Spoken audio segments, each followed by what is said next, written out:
This regime will be firm, humane, and decisive. We will not condone nor tolerate any act of indiscipline. Any attempt to test our will be decisively dealt with. For the international community, we ask that you suspend judgment while we grapple with the onerous task of nation building. For some people, General Sanni Abacha was a brutal dictator. But for others, he was a good man who could not hurt a fly. The description of Abacha thus depended largely on how people met him and on what he meant for them, or what he did for them, or what he did to them. In this episode, we are discussing the brutal side of Sanni Abacha. We have also discussed his good side in the next video. Welcome to this edition of Back in History. Abacha was Nigeria's 7th military head of state. He took over the reins of power from Ernest Shenekon in a palace coup in 1993 and went on to rule the country with zero tolerance to opposition till June 1998 when he died in office. He is viewed by many as Nigeria's real dictator since independence. He was a no-nonsense ruler. He was not given to smiles. He wore dark goggles in most of his public outings, and in it, his intentions were perfectly buried. Not many people could read his mind. Even the people close to him could hardly read him. He was ruthless and took drastic actions whenever he felt like doing so. The first action Abacha took upon taking over the reins of power was to suspend the Constitution of the Federal Republic of Nigeria with immediate effect. This was done in his first broadcast to the nation. By this suspension, every democratic principle was suspended. Fundamental rights principles such as the rights to freedom of speech, freedom of movement, freedom of assembly, and many other rights were suspended. Citizens could thus be arrested arbitrarily and detained for weeks, months, and years without trial and without the grant of bail. Moreover, still in the first broadcast of General Sanni Abacha, all executive offices in all the states of the Federation were suspended with immediate effect. In other words, all serving governors were sacked together with their deputies. The houses of assembly in all the states of the Federation were suspended and disbanded with immediate effect. All local government councils in the entire Federation of Nigeria were disbanded. Democracy was completely removed from the country and military rule was fully enthroned. In the course of Abacha's tenure, MKO Abiola returned from exile and held a press conference in Lagos where he declared himself as the President and Commander-in-Chief of the Armed Forces of Nigeria. He declared a government of national unity throughout Nigeria and reconvened the National Assembly that was suspended by Abacha. He reinstated all dismissed governors and reconstituted the houses of assemblies of all the states of the Federation. Abacha did not take this lightly. He was extremely angry. He immediately declared Abiola wanted and ordered for his arrest and detention. Abiola was arrested and detained for 4 years, and all entreaties to have him released were rejected by Abacha. Diplomats from several countries of the world pleaded to no avail.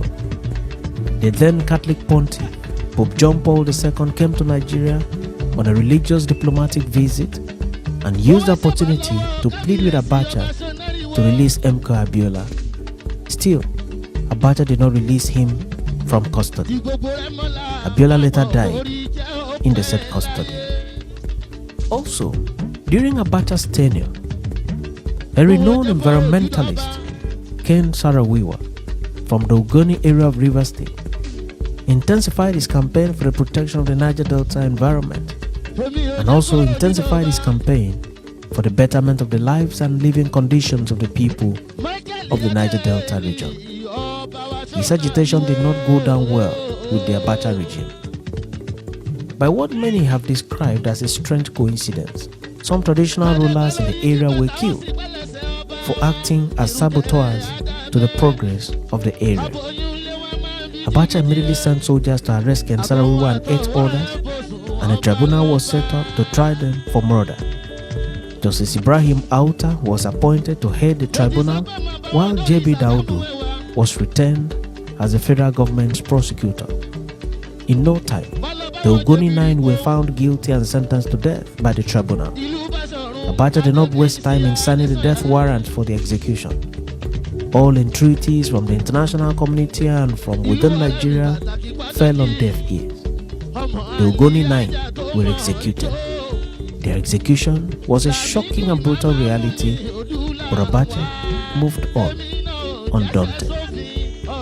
On July 5, 1994, the National Union of Petroleum and Natural Gas Workers, LUPENG, and the Petroleum and Natural Gas Senior Staff Association, PENGASA, began the longest strike in Nigeria's history in protest over the annulment of the June 12 election. The nation was plunged into a monumental fuel crisis. On August 18, Abacha responded fiercely to the strike by sacking the Executive Council of Nupeng and Pengasa together with the leadership of the Nigerian Labour Congress. On the same August 18, 1994, Abacha expressed displeasure over the way the leading newspapers in the country carried out a reportage of events in the country. Abacha then announced the immediate closure of all media houses owned by Punch, Concord, which was owned by Abiola, and the Guardian newspaper. Soldiers were deployed to enforce the closure. The closure was to immediate effect and lasted for a long time. Abacha was also unsparing when it comes to arrest and detention of perceived opponents. In August 1994, Abacha ordered the arrest of Anthony Nahoro, elder statesman and mover of the historic motion for Nigeria's independence from Britain. He was arrested at Sheraton Hotel and Towers. Also arrested were Chief Cornelius Adebayo and General Alani Akinrinade. They were all detained for several months without trial. Alhaji Balarabe Musa, former governor of Kaduna State, was also arrested together with other persons who were attending a meeting in his house in Kaduna. They were, however, later released. On 20th August 1994, Chief Frank Kukuri, the Secretary General of Nupeng, was also arrested. In October 1st, 1994, Abacha ordered for the arrest and detention of Chief Gani Fawemi, a popular Lagos lawyer. The reason for his arrest was that he launched a political party, the National Conscience Party in Lagos State, Nigeria. The attempt by Gani to take a step capable of bringing back democracy at the time did not go down well with Abacha. In November 1994, Professor Wole Soyinka fled Nigeria for reason of threats to his life. He alleged that his life had come under close monitoring by elements in the Abacha regime. On 28th February 1995, Abacha ordered the arrest and detention of General Olusegun Obasanjo, General Lawan Gwadabe, General Musa Yar'Adua, and others on allegation of coup plotting. They were tried by a military tribunal and sentenced to death by firing squad. The military tribunal was headed by General Andrew Azazi. By providence, however, these persons were not executed. During Abacha's tenure, there were several bomb blasts in the country with scores of lives consumed. On 18th January 1996, there was a bomb blast at Doba Hotel, Kaduna, and one person was killed with scores injured. On January 19, 1996, there was a bomb blast at Aminu Kano Airport, Kano. On February 3, 1996, a bomb exploded at the main police station in Zaria. On 13th April 1996, there was a bomb explosion at the Ikeja military cantonment. One person was killed and 2 others were injured. On 25th April 1996, bombs exploded at Ikeja Air Force Base. In November 1996, a car bomb exploded at Murtala Mohammed Airport and killed 3 persons, including the chief security officer of the airport, Dr. Shola Omar Sola. The bomb explosions were endless and highly worrisome to Nigerians and foreigners in the country. It is not clear whether these blasts were sponsored by the regime or by persons who were determined to frustrate the regime.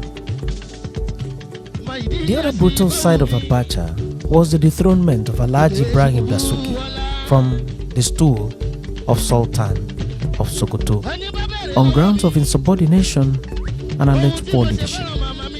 This was done on 20th April 1996. Dasuki was immediately replaced with Alhaji Muhammadu Masido. During Abacha's reign, the wife of Imka Abiola, Alhaja Kudirat Abiola, was shot and killed by assassins on the streets of Lagos. This was on 4th June 1996. Her driver was also killed in the attack. Abacha immediately sent condolences to the family and blamed the assassination on terrorism. He placed a bounty of $45,000 for anyone who will help find the killers. Abacha also ordered the arrest of his erstwhile deputy, General Olade Bodia, and many others on allegation of coup plots. Among those arrested and detained were persons like General Adisa and General Olariwaju. On 26 April 1998, these persons were found guilty and sentenced to death by a special military tribunal headed by General Victor Malo. Abacha was also seen as being brutal to the Commonwealth of Nigeria. Till date, huge sums of money are still being repatriated from abroad back to Nigeria in what is infamously referred to as the Abacha loot. On 8th day of June 1998, the unimaginable occurred. Abacha died in his guest house at Asorok Villa. His death came as a shock to the country and to the international community.